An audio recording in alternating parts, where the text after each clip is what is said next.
avancer. Les bonnes pratiques pour digitaliser la communication des réseaux de magasins. Je me présente, Solène Logiou, je travaille chez Inlead, une start-up nantaise qui a 3 ans.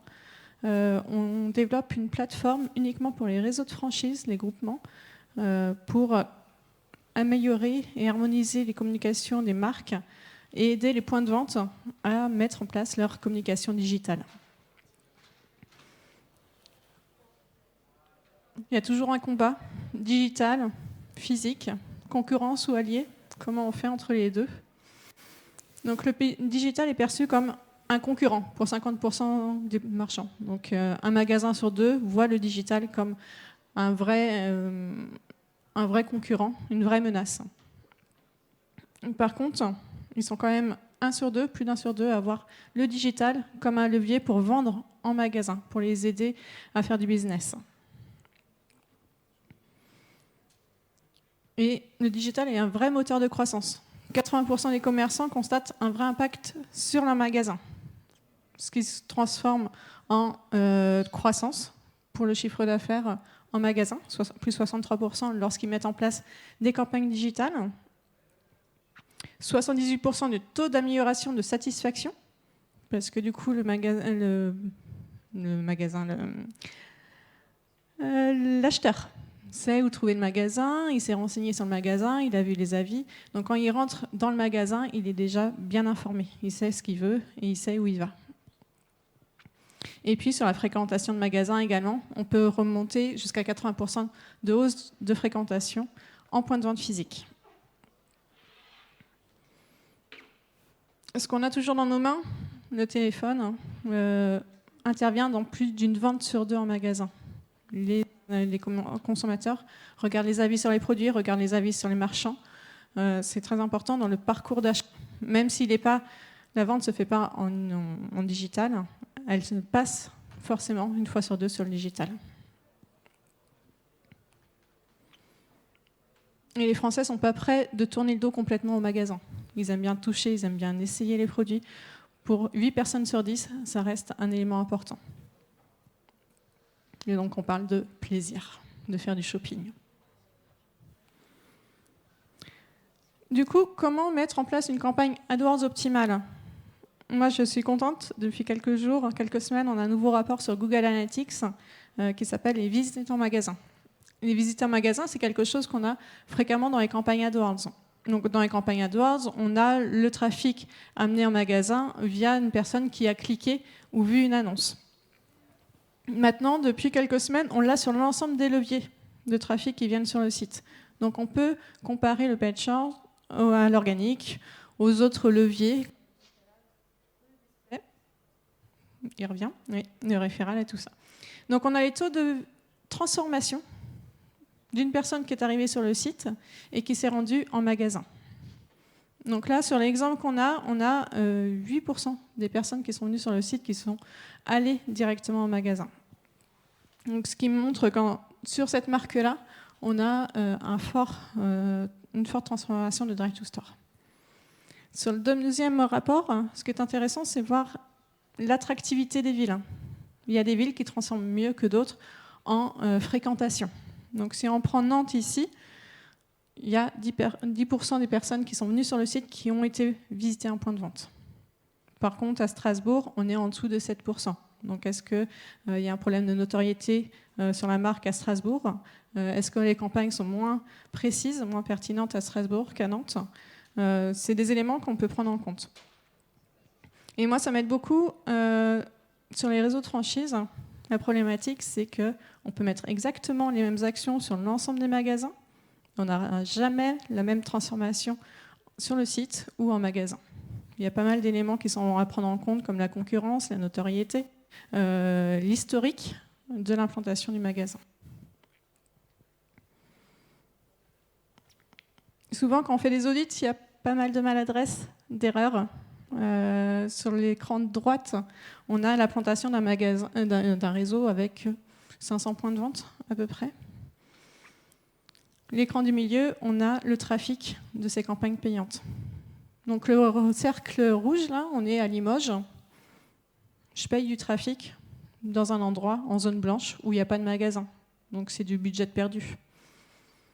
Et à droite, si on va sur le tableau, c'est une autre marque où les magasins sont implantés à 15% en Île-de-France. Par contre, 46% des investissements, des cessions via le trafic payant va en Île-de-France. Ça veut dire que cette enseigne-là n'est pas du tout équitable dans l'apport de ces campagnes, magasin par magasin. Donc ça veut dire qu'en province, il n'y a pratiquement pas de campagne qui diffuse. Normalement, les réseaux de franchise, après les groupements, il y a différentes organisations, mais c'est les royalties qui touchent et ils doivent être normalement équitables point de vente par point de vente. Ils ont les mêmes normes. Par contre, il est possible de faire plein de choses avec les agences, les réseaux. On peut faire du multilocal. Ce qu'on fait, nous, on fait une campagne, un compte AdWords ou une campagne Facebook par point de vente. Donc on arrive à dessiner des zones ultra précises avec les codes postaux, les codes iris également. On arrive à représenter une zone de chalandise et à diffuser les campagnes uniquement sur les zones de chalandise. Parce que la petite guéguerre aussi, pour ceux qui connaissent bien, c'est j'ai vu la publicité de mon petit copain. Il me pique du trafic sur ma zone à moi. Et tout ça, ça met du conflit dans le réseau. C'est compliqué à mettre en avant. Dans les annonces aussi, on peut beaucoup s'amuser quand on fait du multilocal. On peut jouer vraiment la proximité. L'objectif, c'est de faire venir le consommateur dans le point de vente. Donc du coup, on joue sur les extensions d'annonces, le shopping local. Et sur Maps également, il y a de plus en plus d'annonces qui viennent enrichir tout ce qu'on peut mettre en place pour le Drive to Store. Et surtout l'extension de lieu. L'extension de lieu, c'est plus 10% de taux de clic sur les annonces en le mettant la proximité du magasin.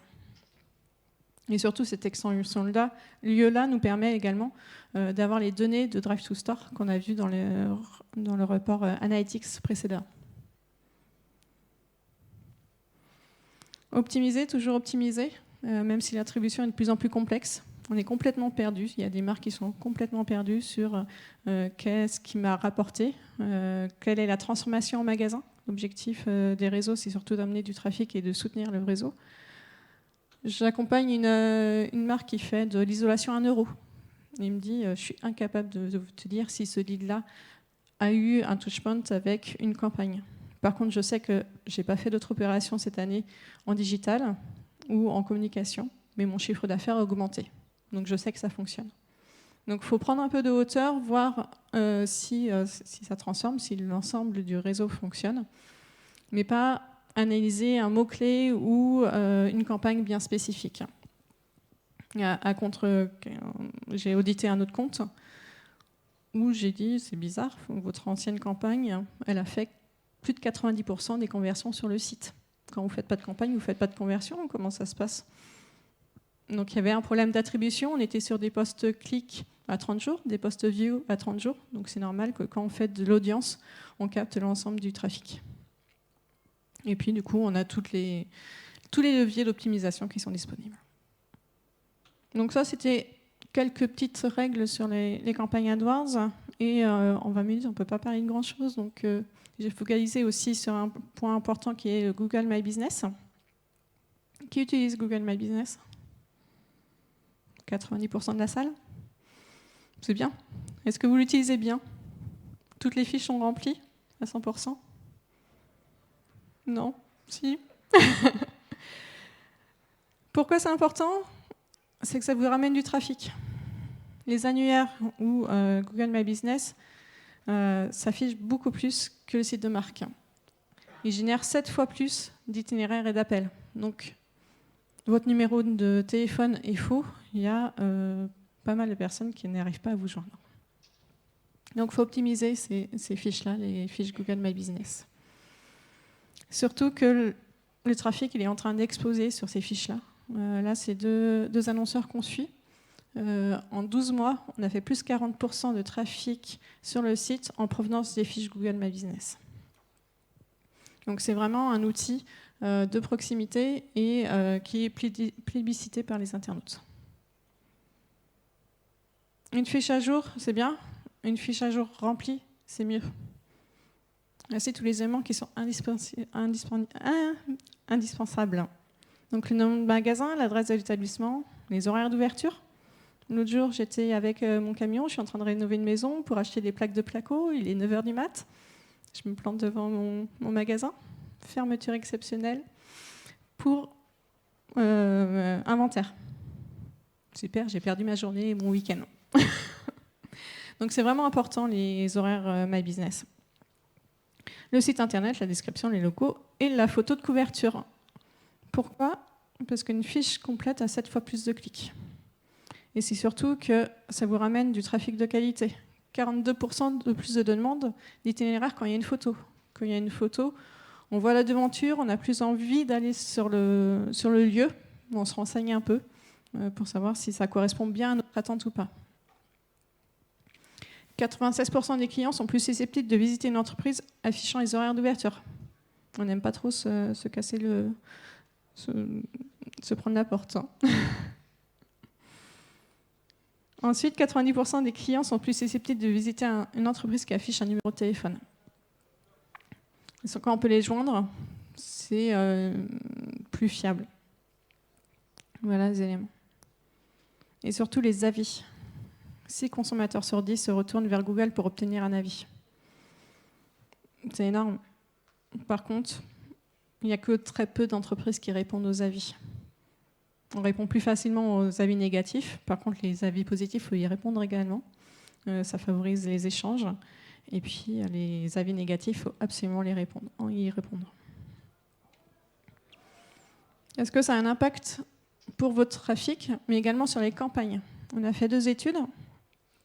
Donc, en abscisse, vous avez les notes moyennes du réseau étudié.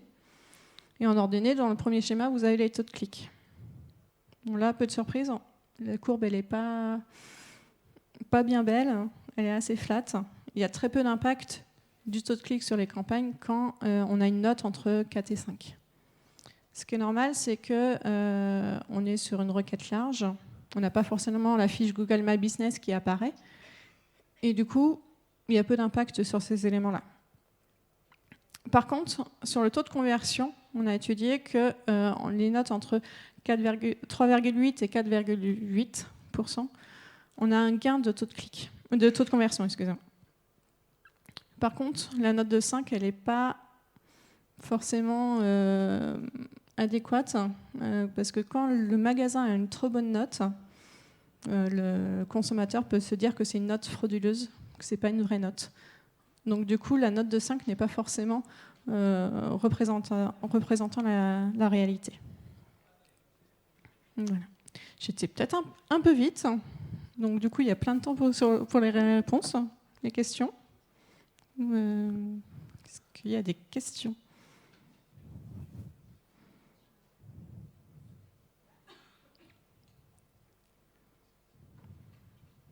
Non, il n'y a pas. Est-ce que vous voulez revenir sur un point ou... Non.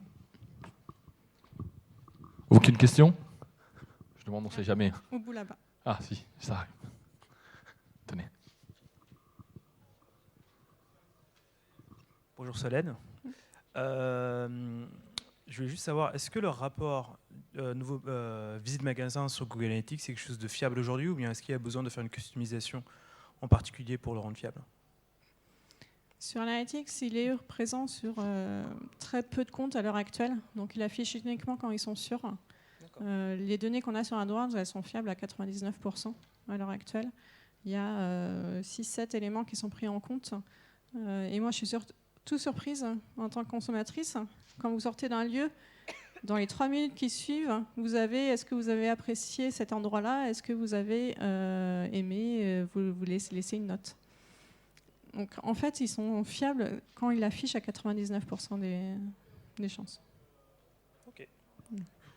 Merci. Bonjour Solène. J'avais une question par rapport au SIA. Est-ce que tu peux revenir sur le point alors j'étais pas là tout au début, donc peut-être que tu en as parlé, mais c'était le point pour faire le lien entre le passage en magasin et le tableau de bord SIA. Du coup, j'ai pas trop J'avais plein d'éléments dessus, mais pas sur la présentation. La question, c'est comment ils prennent en compte les visites en magasin. C'est ça. Du coup, sur Maps, déjà, il y a pas mal d'éléments. Il prend en compte notre navigation sur le téléphone, principalement. Il prend en compte les codes Wi-Fi, les Wi-Fi des magasins également. Il prend en compte beaucoup d'éléments. Donc, je crois qu'il y a 6 éléments au total qui sont pris en compte. Donc, techniquement, je ne peux pas rentrer plus en détail. Mais en fait, il l'affiche quand il est sûr.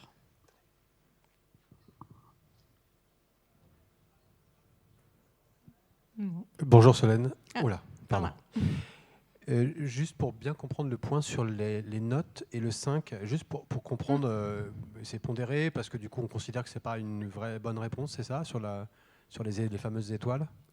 En fait, sur le 5, à la place de l'internaute, il se dit c'est trop beau pour être vrai, en fait.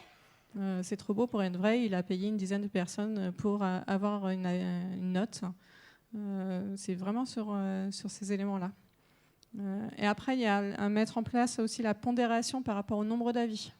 Ceux qui ont une note de 5 sur 5, ils ont très peu d'avis également. J'ai répondu à la question.